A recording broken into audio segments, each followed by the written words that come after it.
I had an old professor at the University of Pittsburgh who said to us once, you know, young teachers need at least a half a dozen years before you start to feel comfortable in the classroom. And then she paused and she looked at us and she said, probably more likely 10 years.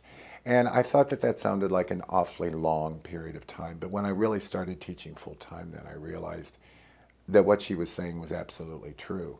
That 5 or 6 years, you begin to kind of figure out what the dynamics of the classroom really are. After 10 years, there is the beginning of a real comfort zone in which you feel, again, at home in the space, that you are in control of the space. Um, and that just continues as you move through. But again, keeping it fresh is crucial. So as much as we talk about engagement in terms of student learning and student progress and the dynamic between faculty and student or students talking between and amongst themselves, I think it's crucial for faculty after they've been teaching 20, 25, 30 years that they find ways to be self-engaged and self-motivated to keep on going. Right now I teach a class called History of Dramatic Literature, which looks at dramatic lit starting from the Greeks.